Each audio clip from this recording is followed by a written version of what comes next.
Today, we've got a few stories for you. One, about a guy who doesn't need any advice, actually feels pretty good about himself. And a couple who could probably use some thoughts and advice. Let's get into it.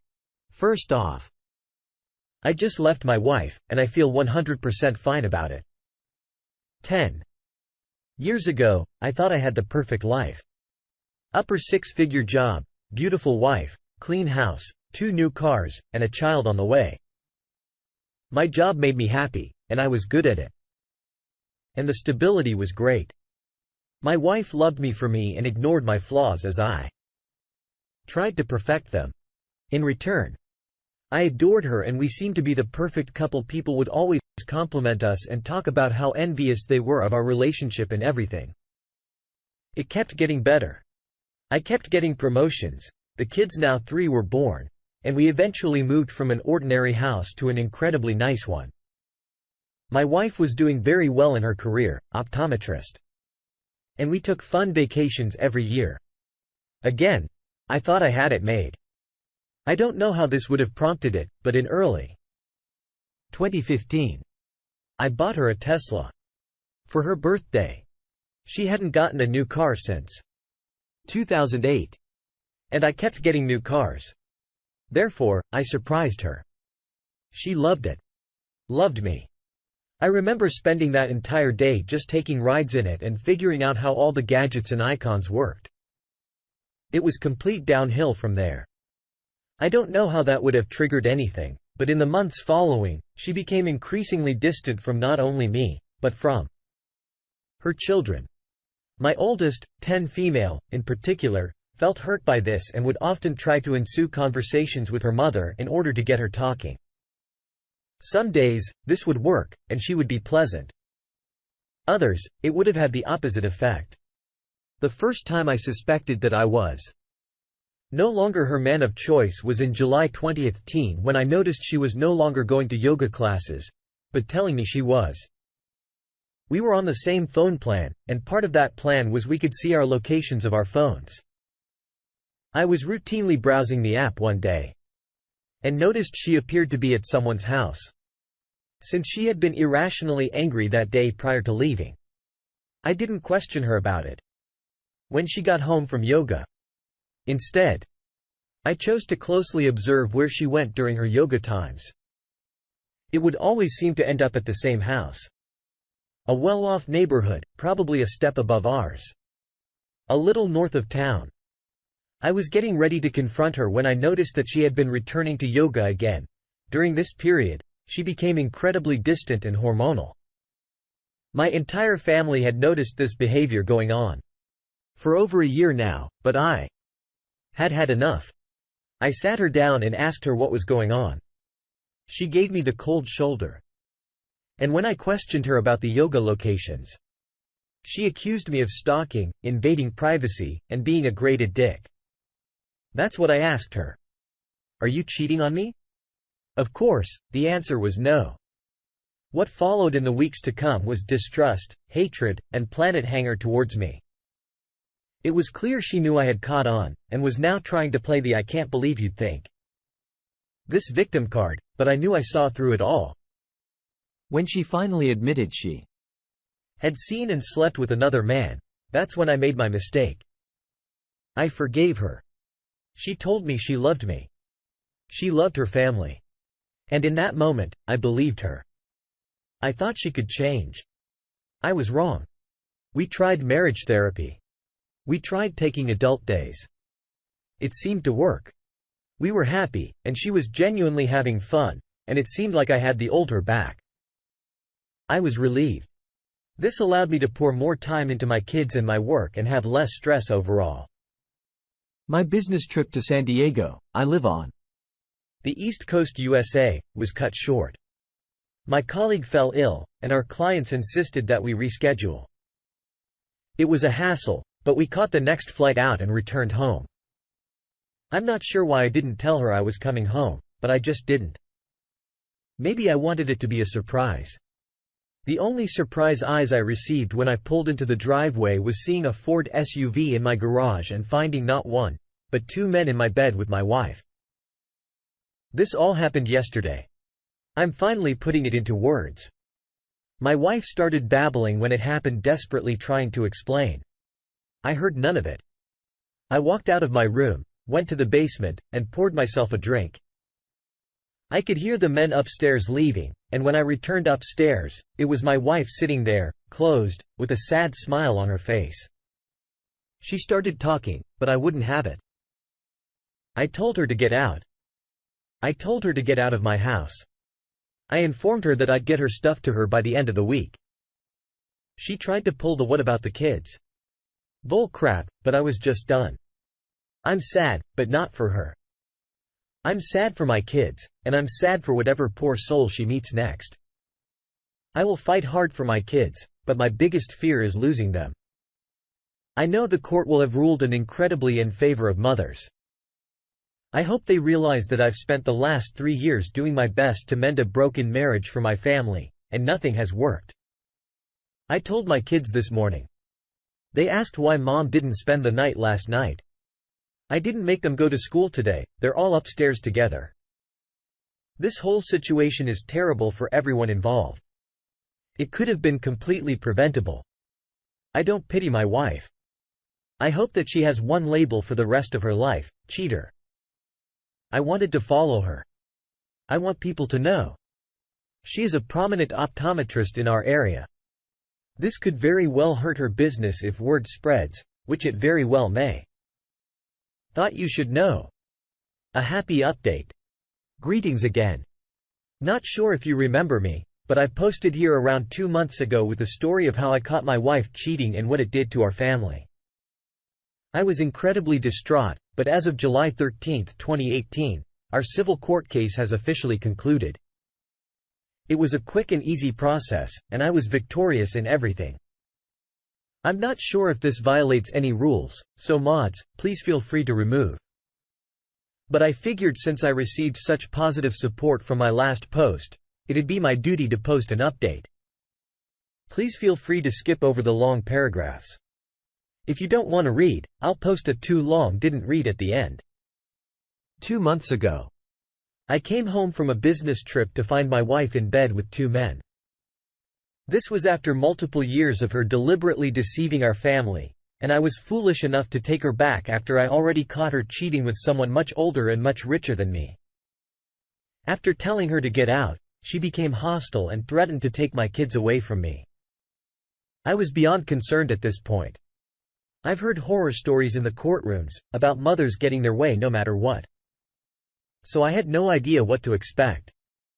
I had to take time off from work this summer because I was consistently feeling sick. And couldn't deal with the thought of my ex-wife watching over our children.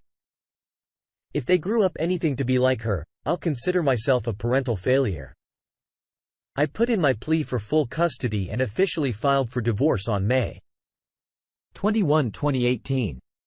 I hired a lawyer from my best friend at work, initially tried to do it all for free after he heard what happened, but I simply wouldn't feel right. And he hopped on the case. Together, we went through my phone records, her phone location records, and gathered everything we possibly could to build our case. Court ceremony began on July 12, the week after my kids and I returned from my vacation. I did not take them out of state per my lawyer's advice, but it was a good little distraction. My 10-year-old daughter, oldest, seemed to be emotionally stable enough to answer some questions by both lawyers.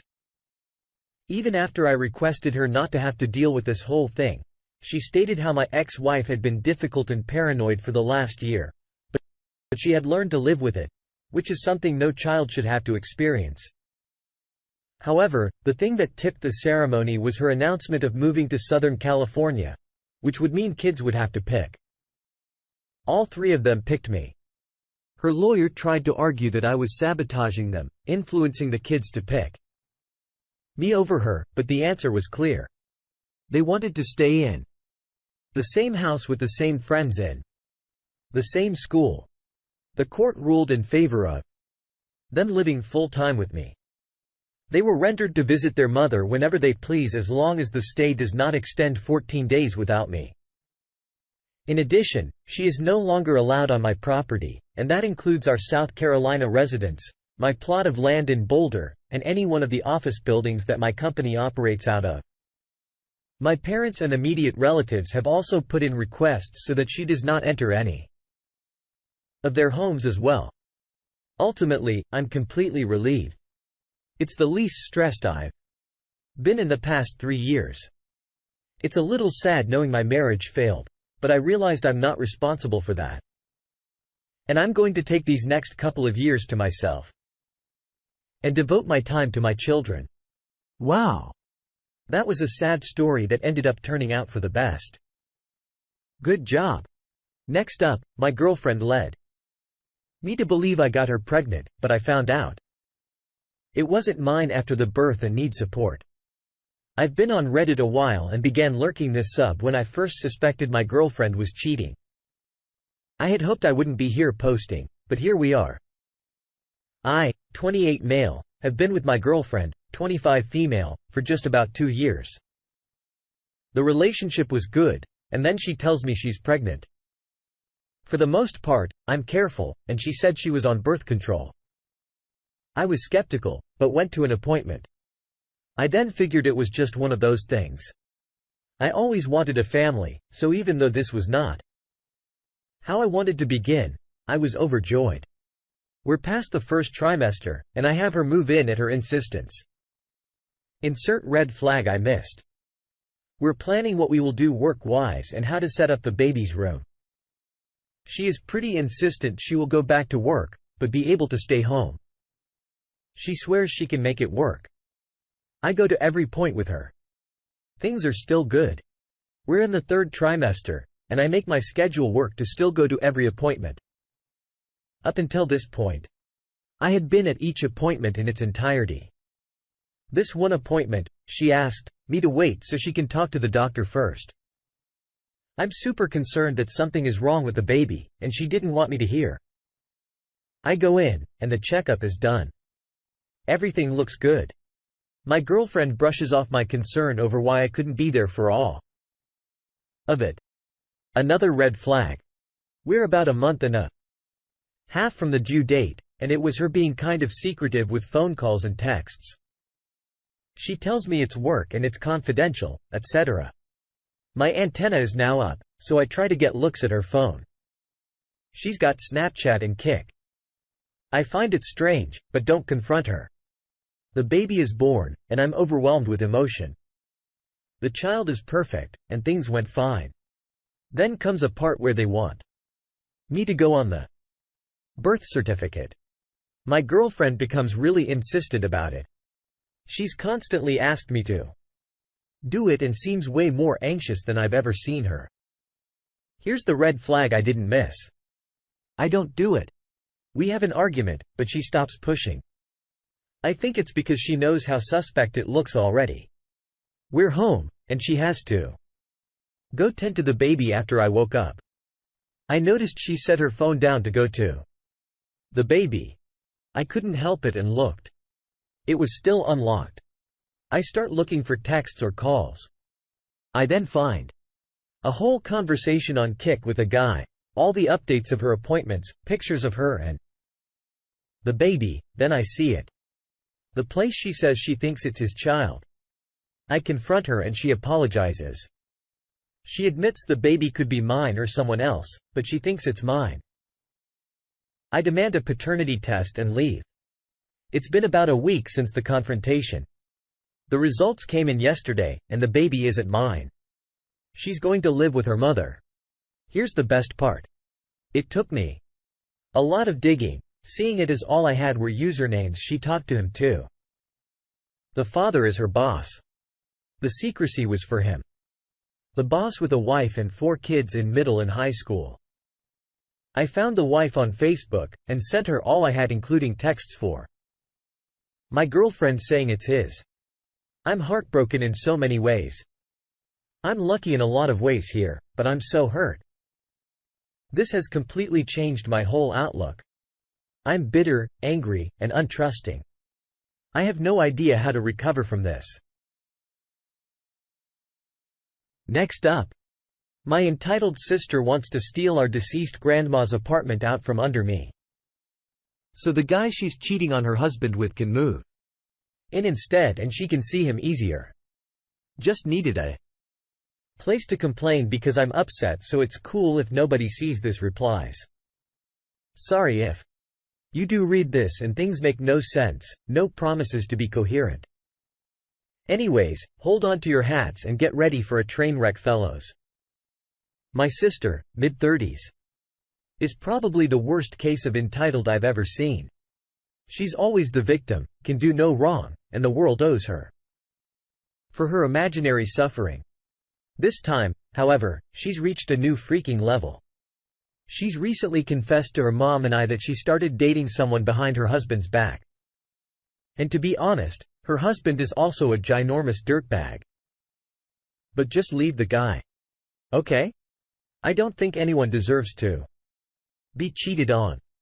And even though he totally freaking sucks, an affair doesn't constitute as some kind of just punishment. It's messy, gross, and not worth it. Save everyone the extra headache. Now, our grandma passed away at the end of August. It hasn't even been a month since she passed, and since she was terminally ill, we did have time to discuss some things and make arrangements for others.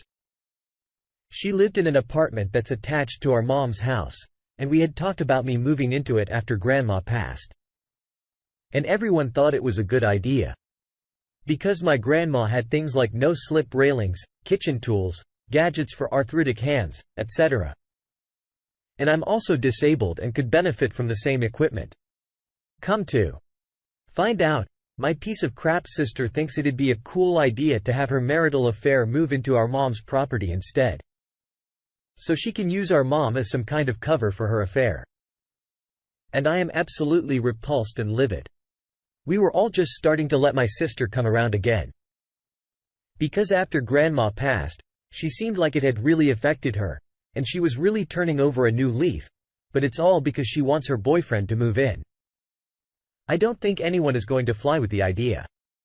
I just can't believe that she even thought it would be a viable option and something that she could even suggest to us. Why does she just assume that we'll help her cheat on her husband? I want no part of it. I will not be an accomplice. Also, her justification for suggesting he move in is because original poster doesn't seem to be in much a rush to get up there. Like, yeah, I found our grandma deceased less than a month ago. Sorry, I haven't been in a hurry to erase grandma from her home. Sorry, I haven't been sorting through all of her belongings and getting them ready to be rehomed or donated. I wish I could keep every trace of her, and the fact that I have to get rid of anything at all hurts, and I'm sorry. I'm sorry I haven't done it yet, but maybe try having a little freaking empathy. I've decided that I'm kicking my sister out of my life again. Each time I think she's capable of changing, she shows that she's still the same horrible, selfish person, and I'm done following for the charade. Have fun with the inevitable divorce proceedings. Good luck explaining all this bull crap to your kids too. Update. There were so many good points made in last thread that my mom and I hadn't really thought of, such as my sister potentially getting kicked out and needing somewhere to stay. Waiting until after I've moved to tell her husband about the affair, ways to tell him, etc., and all of these things have been taken into consideration moving forward. My family and I have begun going through grandma's belongings, and it's definitely been bittersweet because it hurts to see her things go and her existence dissipate even more, but we've also found so many family photos and keepsakes and overall good memories. I even found a box that belonged to my great-grandpa, and it had his pocket watch and a locket with a photo of my great-grandma in it.